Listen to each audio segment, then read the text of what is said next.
Okay, so there it is. So we're in 8.3. It's really more of the same. We have one new wrinkle today, which we'll get to in a few minutes, which isn't a big deal. It's mainly just this mapping out of these things. So this is 8.3, question number 1 in the homework. All right. They want us to take that and map it out, use a project diagram, schedule it with 2 processors. Schedule that thing with 2 processors. All right. So let's do it. So processor 1, processor 2.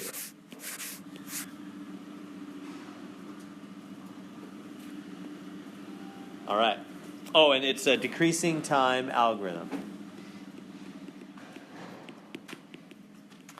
Decreasing time algorithm. All right. So let's try. Let me let you get started, then I'll jump in and help.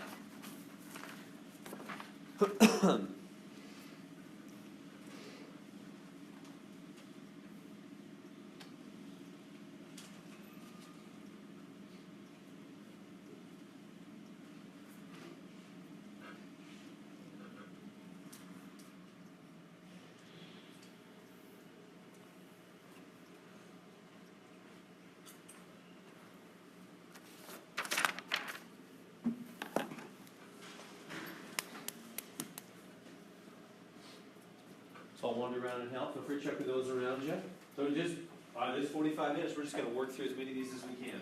This is the part that gets, this is the hardest part on the exam we're going to take tomorrow. It's this stuff right here. This is what gets people. So let me know if I can help.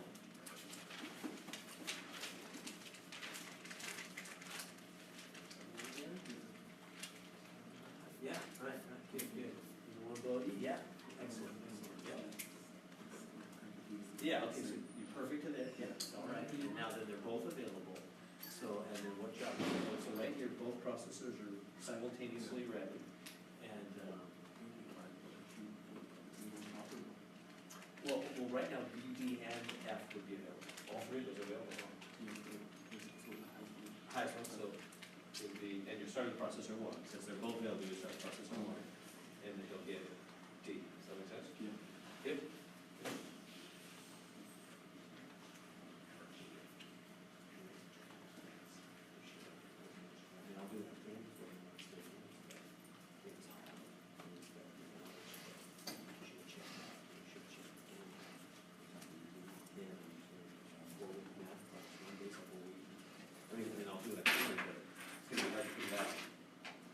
All right, so let's talk about the first step on this. So what's the first step? So first step, we've got these 2 processors. We're supposed to look at that. We're supposed to look at that map, and we're supposed to say, okay. So these are 2 processors doing the job. Remember the way the diagram works. It's all about the diagram. This big diagram up here.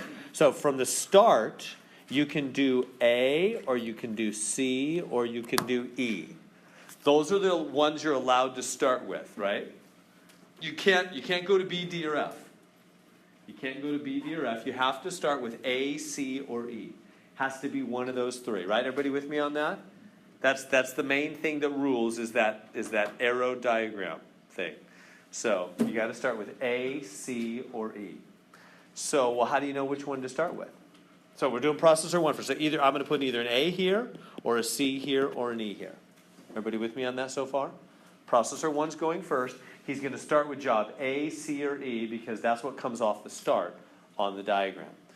So I got options. Could be A, right? But I can't do B. Why not? Well, you can't do B until you finish job A first, right? See how that arrow diagram works? You got to do A first, and then you can go on to B.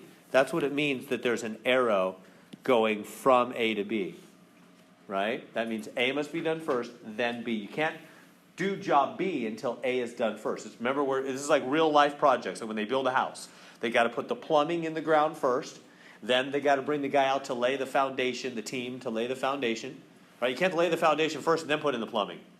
The order matters, right? The plumbing goes under the ground, then the foundation, then the walls, then the roof, right? You can't mix up that order.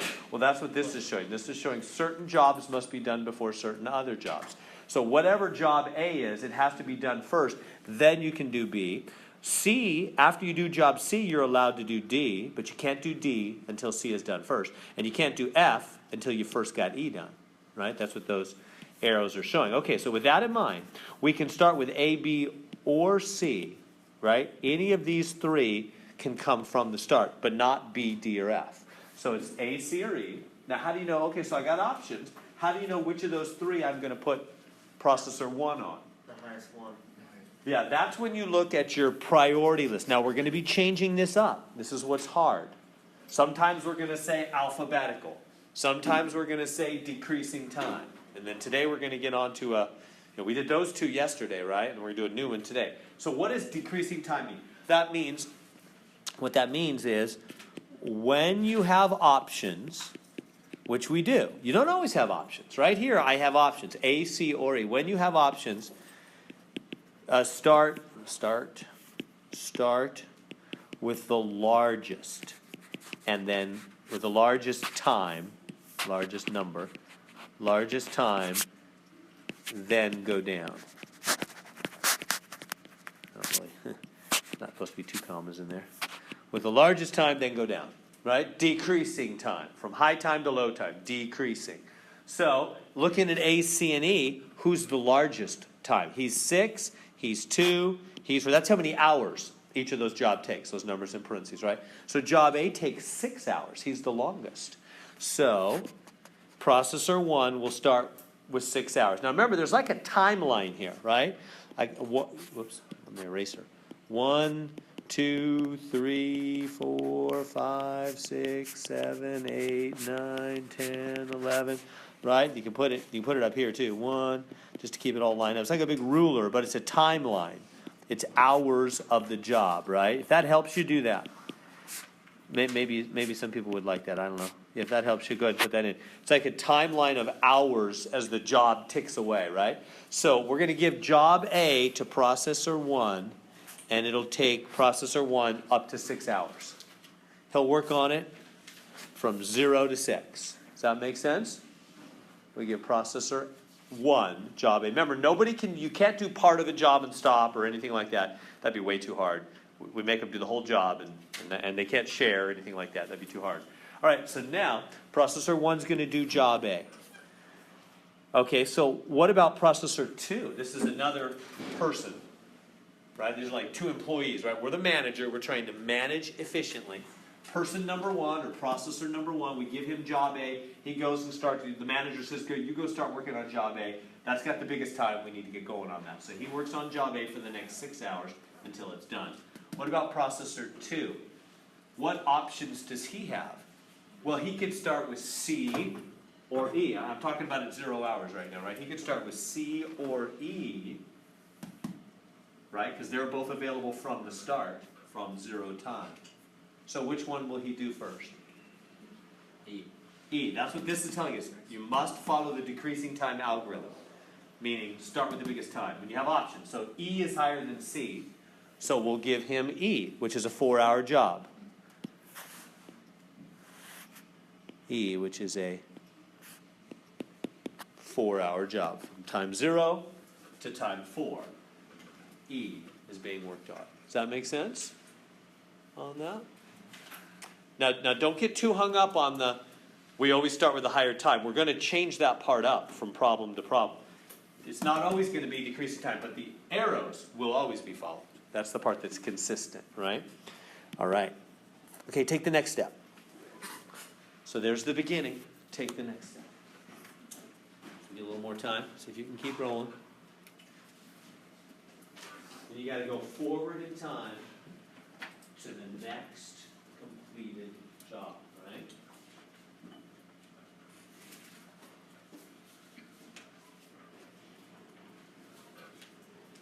Go forward in time.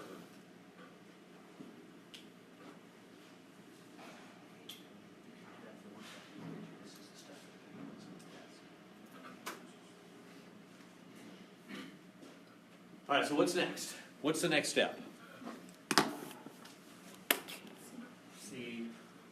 So we go forward to the next completed job. So you go forward in time. Here we are. Time is moving on.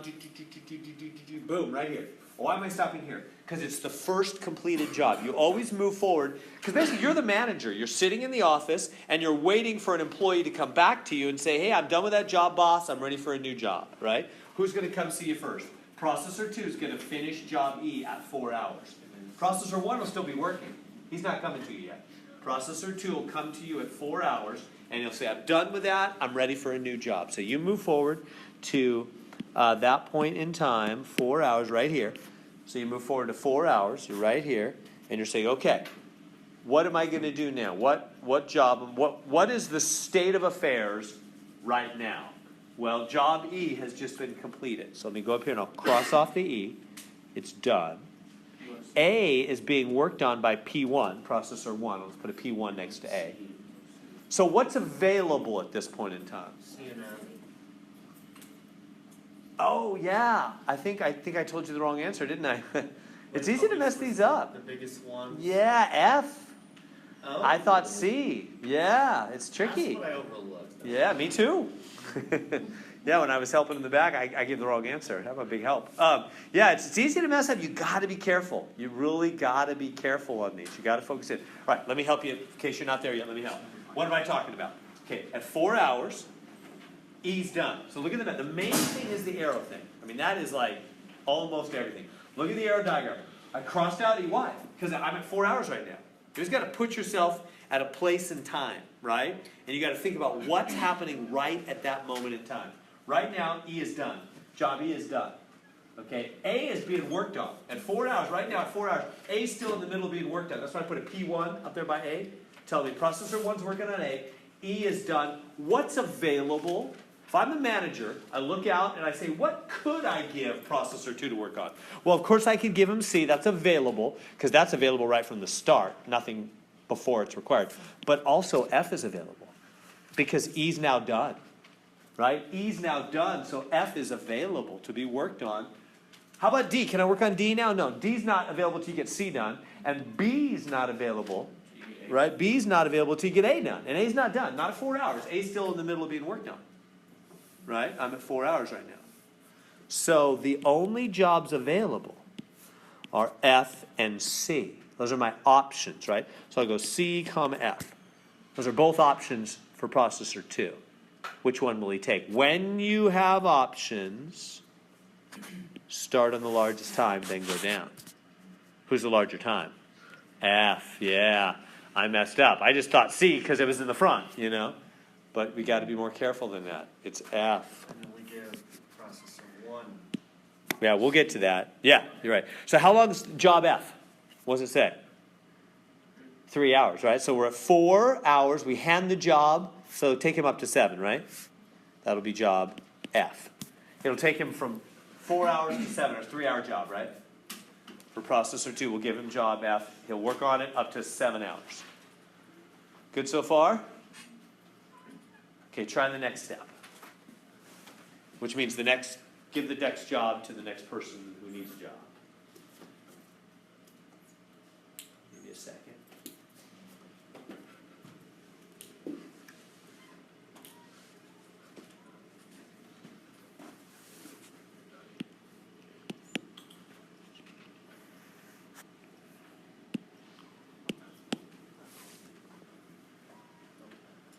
That's what I was looking.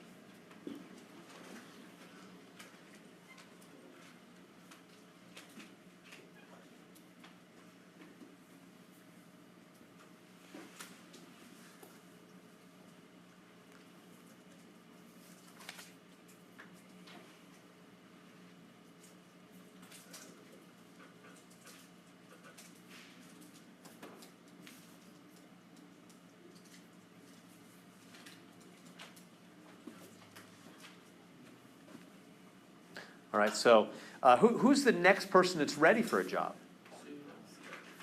Who's the next person? Processor 1 or processor 2? Who's the next person? So move forward in time. The next person open for a job is processor 1, right here at 6 hours, right? He's ready before that guy will be ready at 7. So it's 6 hours. processor one's ready for a job. He's like, he comes back to the office. He's like, hey, we're right here, right? I'm ready for a job, boss.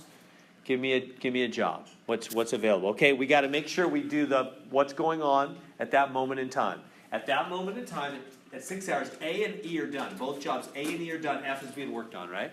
So let's go up there and put that on the map. So up here on the map, this is what you really have. Don't cut this step out. You saw that I just messed up, right? You can mess up, right? Don't mess up. Do everything you can to be careful. Don't skip. Don't say, I'll just glance at it. Well, I mean, do that if you want to, but I can tell you, this kills students on the test. Just my red pen almost goes dry. I'm just joking, and I don't want to do that. I want to give points. I have no pleasure in just giving bad grades. So I'm telling you, be careful. Do everything you can to be careful. So here's how you be careful. It doesn't just come out of nowhere, right? You do stuff like you go up here and you cross off A, right? You cross off E. That helps you be careful. And you go, okay, F's being worked on. You put a little note by F. Processor 2 is working on F, right? At 6 hours, A and E are done. A and E are done. F's being worked on. So I noted all that on the diagram. Now, and then you circle what's available. What is available? Well, C's been available because C is available from the start. Anything else available? B is also available because A is now done at this moment in time. Right? Those two. Okay, so which one are we going to? We have options, so I can put here C or B, and I'd encourage you to write your options too. Do all this careful stuff. It'll help. Which one are you going to take, C or B? C, higher time. Now that's the part we're going to change on the next problem. It won't always be higher times. Everybody understand the part that changes and the part that doesn't. The arrow thing will never change. We always have to follow the arrows. But which option thing will change. In a little bit, instead of decreasing time, sometimes they'll say alphabetical. On the exam you take, practice exam today, real exam tomorrow, sometimes I'll say just go alphabetical. If A comes before B, B before C, just do the alphabet. In that case, I would just do B because it's earlier in the alphabet.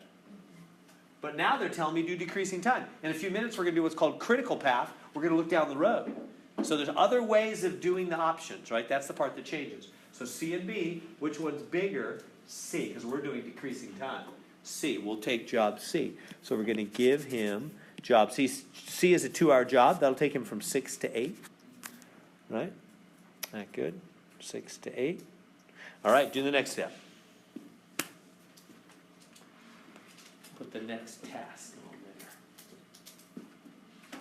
Give you 30 seconds.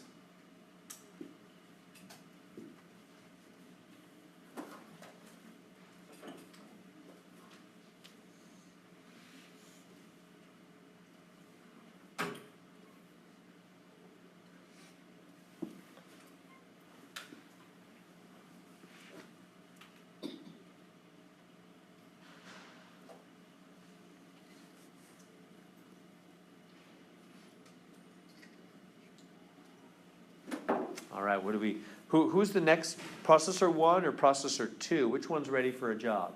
Processor 2, because 7 hours comes before 8 hours, so it's 7 hours. So we're right here now.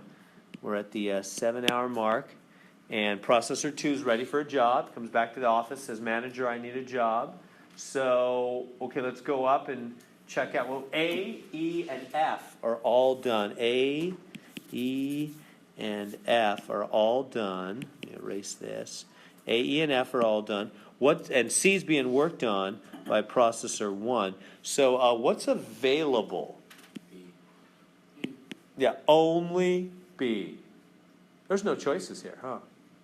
Only, according to the arrow diagram, only B is available. Does that make sense? Can I help with that? Please ask if you're not clear on that. Probably other people have your same question. Do you see why only B is available? Right? Because D's not available because C's not done yet. Processor 1 is still, right, at this point in time, C's still being worked on at 7 hours, right? So D's not available.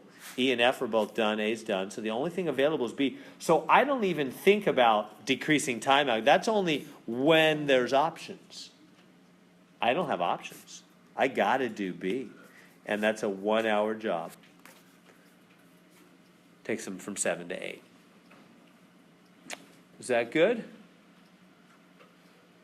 All right, try the next step.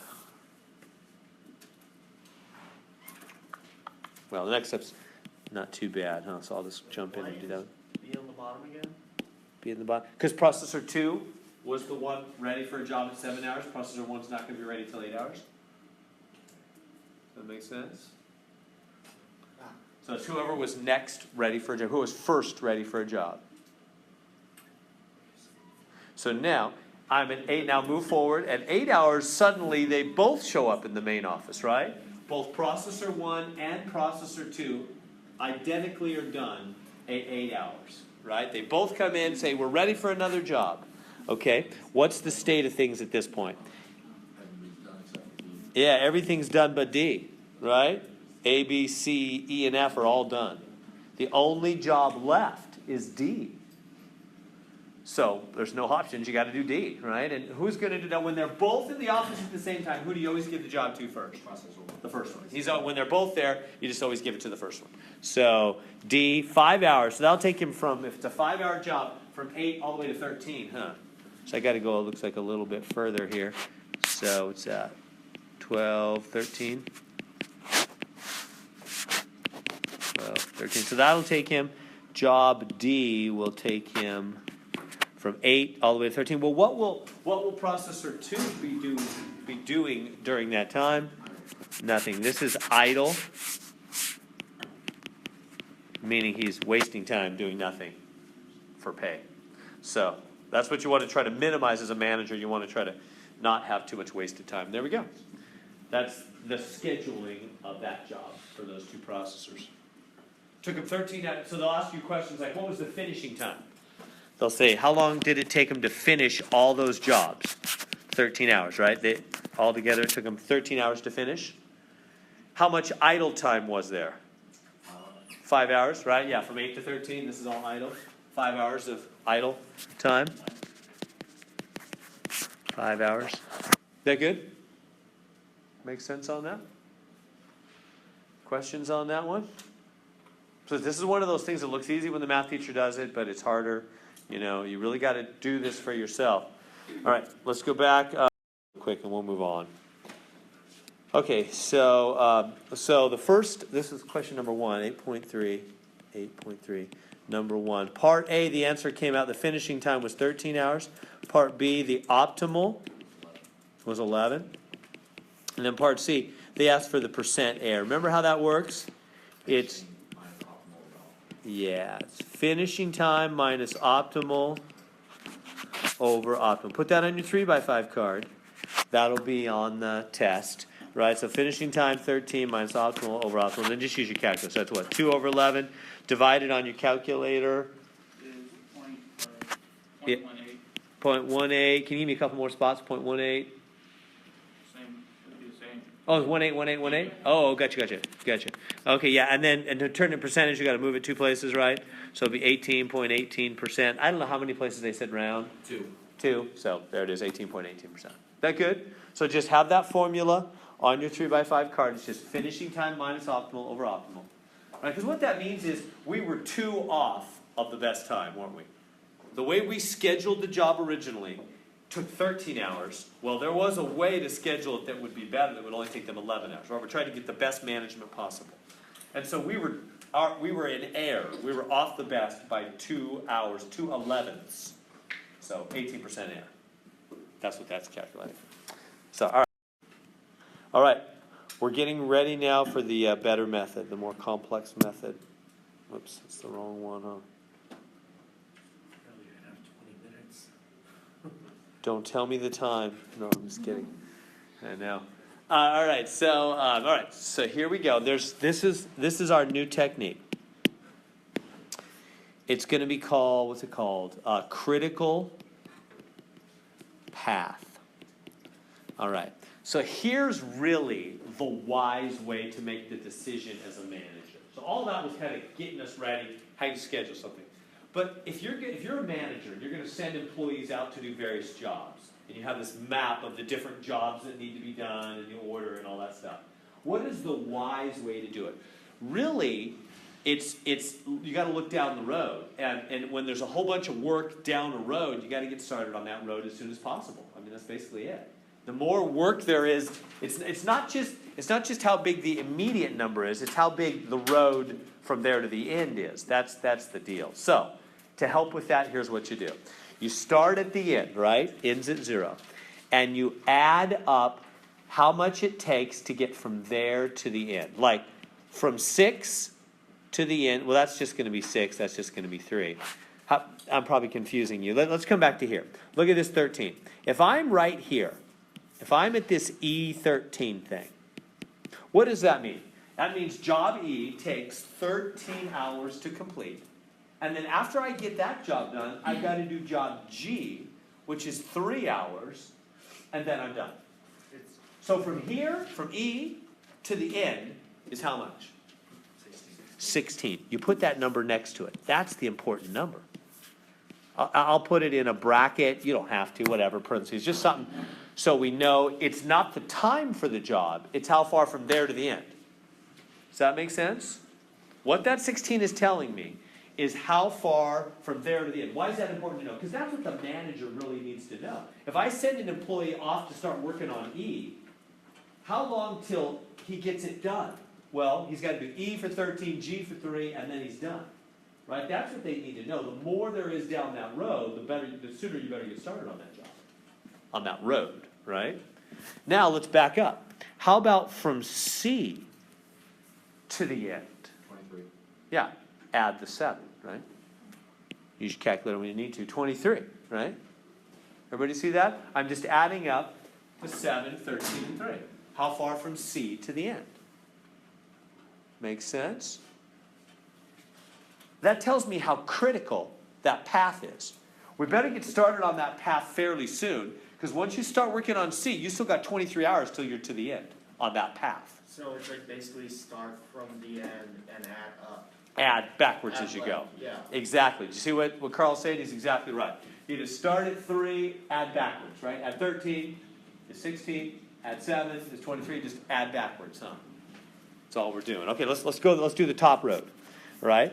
So here's 0, add 6, that's just 6. You know, the first one's just, this, I didn't even do this one, this is just 3.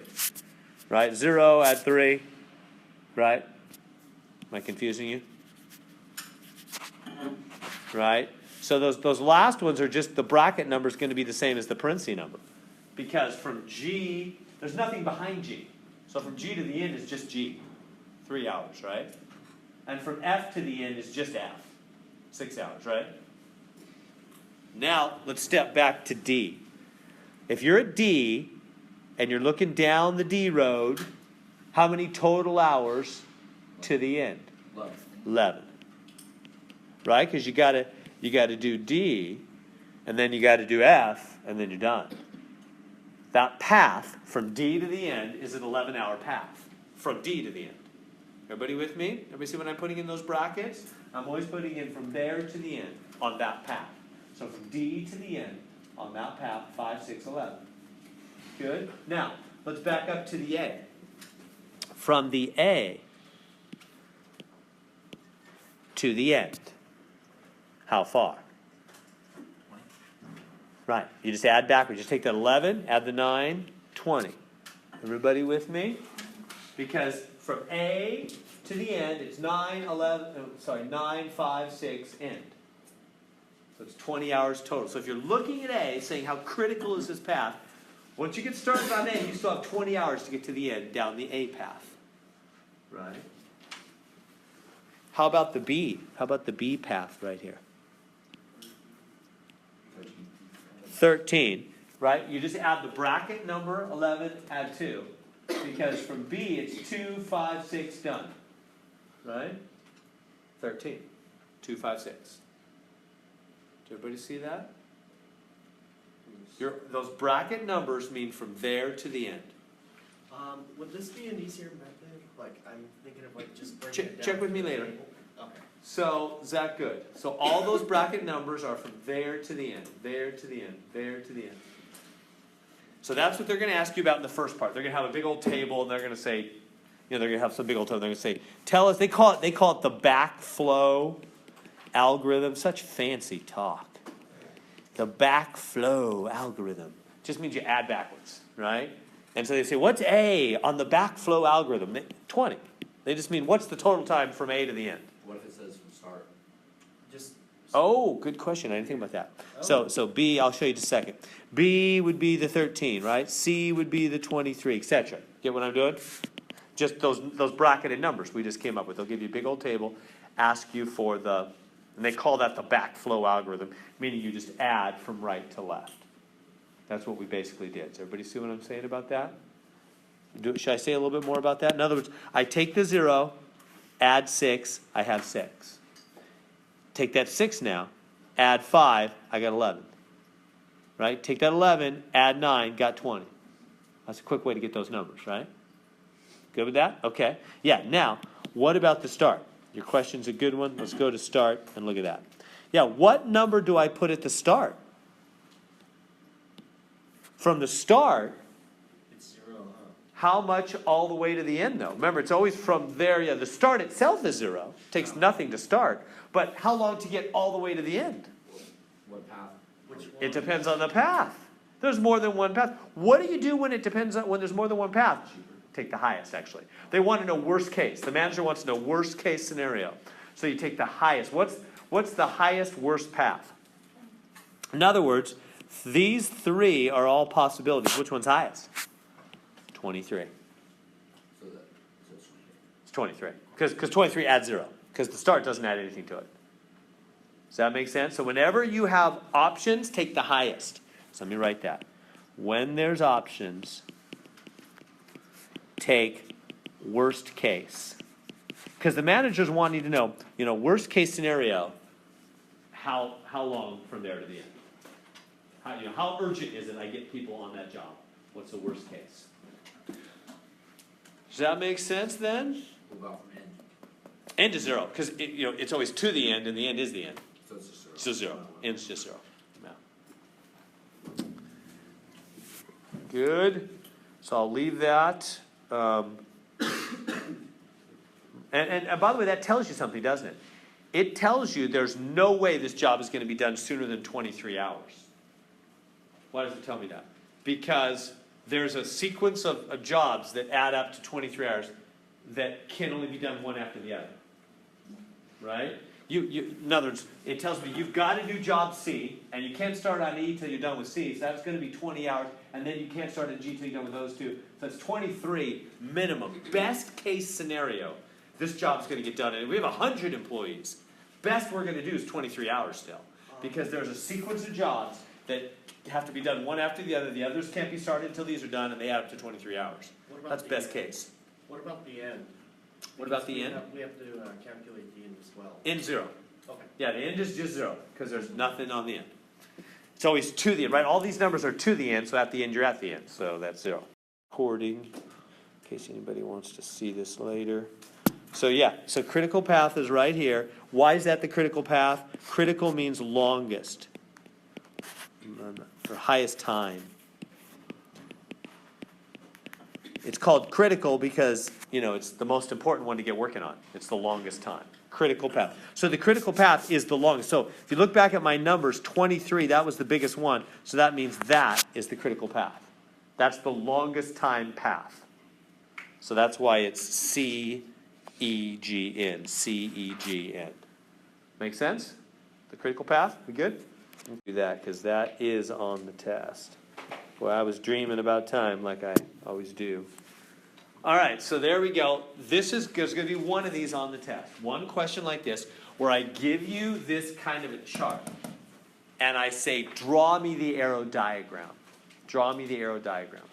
So what am I talking about? How do you go from this to an arrow diagram?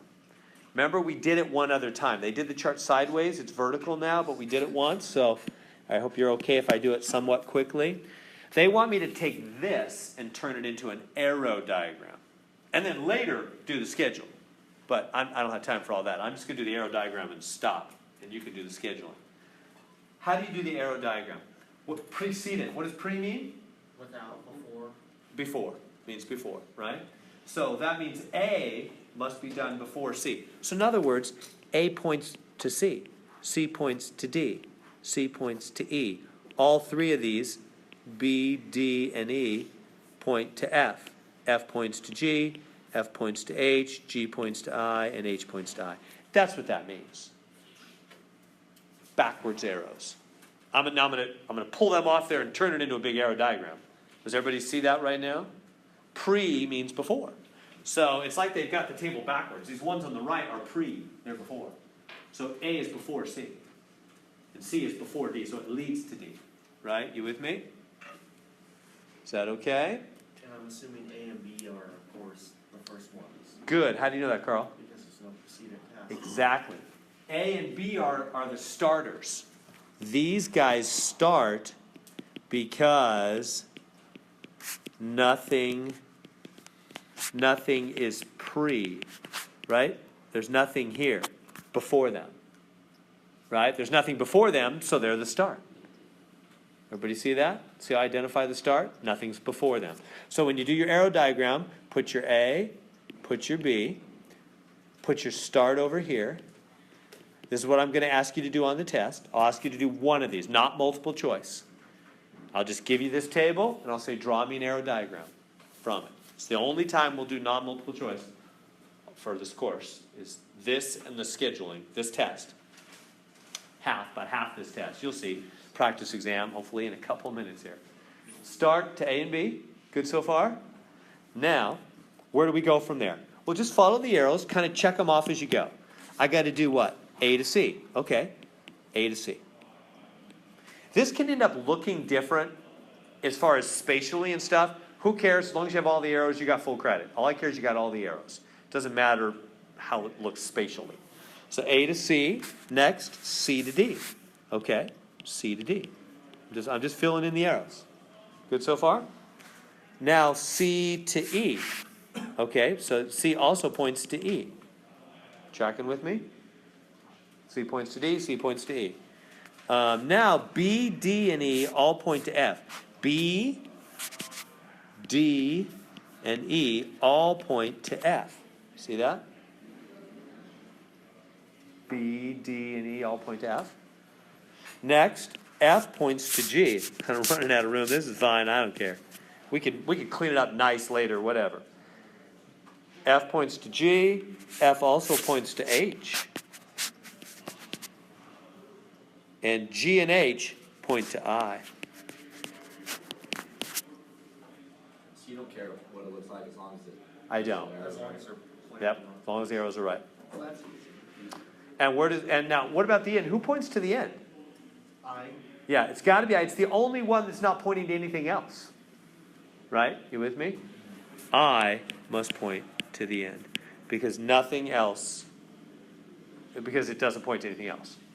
and I'm assuming you want to start as well, right? Yeah, I put the start in there, yeah. Okay, but you want it. Right, you need the start and the end. That's right. There it is. Not very pretty, but it's technically right. Good on that? Now, they're going to make you do more work, which I would do if we had infinite time, but we don't. I would then say, okay, now clean this up a little bit, and now schedule a job. You'd want it cleaned up for yourself if you're about to schedule a job, right? You know what I mean? You would rewrite it a little nicer. And then you would do a schedule with two processors based on that arrow diagram. Does that make sense? That's what they're going to have you do in the homework. Is that good? We good? Can I move on? All right. Show you one. There'll be one of these on the test. The key word here is independent. Independent means no arrow diagram needed because any job can be done at any time. Does that make sense? It's all up for grabs. Any job can be, yeah, it's all, it'd be like cooking, for example, right? Usually, I think with most dishes. You know, you can, Thanksgiving dinner, you can make the turkey, you don't have to get the turkey done before the bread. You don't have to get the gravy done before the green meat. Right? They're just all cooking, whatever. Just get them all done and then just keep them warm, right? Doesn't matter what order, right? You don't. Whereas like construction, you got to do the floor before you put the walls on. The order matters, right? So sometimes there's jobs in life that are just all independent. It doesn't matter what comes before what. We're not going to have any arrow diagram. Nothing leads to anything. Just get them all done. Just get them all done, whatever order you want, and you're done. Those are called independent. When you get those, it's super easy because you don't have to keep looking at an arrow diagram, right? All right, so it says schedule. So you just have a bunch of jobs. Here they are. That's how many hours they take. You know, something takes 2 hours, 3 hours, 5 hours, 7 hours, 8 hours, 10 hours, 11 hours. That's just put them in any order you want. It doesn't matter at all. Just get them all done with 2 processors. So it doesn't matter. And they're basically asking, did they give me a Critical path. Oh, thanks. I was looking for that. That's what I was looking for. Critical path. What does critical path mean? Highest to lowest, right? So they're saying schedule them from highest time to lowest. So which jobs start off and go highest to lowest? 9. Oh wait, 11 and 10. Yeah, you got to start with 11 and 10. 11 first, And then 10. This one's done first, so he gets the 8 and the 7. And right here, here's the difference. This one gets the 5 because 5 comes before 3 and 2. So this is the right one. They scheduled it from highest to lowest. Is that okay with that? I don't show the whole thing. Right? You would just do the math like this. Processor 1, processor 2. You would just look up at the jobs. You'd say, all right, processor 1, you get the highest job, 11 hours. Whoops, I'm supposed to, yeah, you get the 11-hour job, which you're done in 11 hours. Processor 2, you get the 10-hour job. You're done after 10 hours. Like that, right? Does that make sense? And then who's ready for another job first? Who's the first one to come back in the office ready for another job? See, processor 1 won't be done till 11 hours. Processor 2 is done in 10 hours before him, about 1 hour before him. So yeah, processor 2 comes in next. He's ready for another job. What job will we give him? We just go down the list. We're doing critical path. So it's highest to lowest. And in critical path, no arrow diagram because it's independent. So you don't have to draw arrows, you don't have to put brackets, you don't do any of that because they're independent. So you just do the next number, 8. So the 8 here, that'll take him out to 18, right? 10 plus 8 is 18. Everybody see how I'm doing that? 18. Who's ready for another job? Who's the next one in the office ready for a job? Processor 1 in 11 hours. We'll give him the next, just going down the line. We did 8, go down to 7. 8, 7 now. Give him 7. That'll take him, same time, huh? 8 up to 18 hours. Because 11 add 7 is 18. So now at 18 hours, they both come in the office at the same time, both ready for the job. When they both come at the same time, we always do processor 1 first, right? Processor 1, what job's available? The 5. That'll take him, what, to 23? 18 add 5? 23. The bottom guy will give him the 3, and then the 2. They'll both be done at 23 hours, huh? And that is this, isn't it? Easy, right? Independence easy. No arrow diagram needed. None of that monkey business required. Watch for that word. There'll be one of those on the test we take tomorrow. And I'm assuming optimal time is the same thing because there's no other free time? It's actually a special thing. Let me give you that formula. Yeah, it's a weird thing. Somebody proved it. Where is it? What chapter is this? Chapter 8, huh? I got a formula in my notes here. Here it is. All right. Here it is. For independent, the last, just put this on your 3x5 card. We'll take the practice exam. For independent tasks, that's the key word, right? Independent, like cooking, not like construction. The critical path algorithm has error from error maximum, has a maximum error maximum of n minus 1 over 3n. n minus 1 over 3n, where n is number of processors. So for example, if n is 3. So And- 3 minus 1 over 3. Yeah, and let me mention, it's always less than 1/3. So there might be a question, I can't even exactly remember, on the exam that says, so for independent tasks, the critical path algorithm has an error maximum that's always, and one of the options I say less than 1/3. That's true, always less. So basically this guy, Ron Graham, proved in 1969 that a critical path will work well for independent tasks. It'll never have an error more than 1/3, it's always less than 1/3, and it's always that based on the number of processors. So if you have 3 processors, yeah, just what Cole is saying, plug in the 3, plug in the 3. 3 minus 1 over 3 times 3, which would be 2 over 9. Hit the buttons on your calculator, isn't it 0.22222? I think, divide in your calculator, and then that's 22.2% or whatever, however far they want you to round it. Just move the decimal 2 places, right? 22.2% error, at most, for 3 processors, for example. Does that make sense? Let me go grab I don't have it with me. Let me go grab it.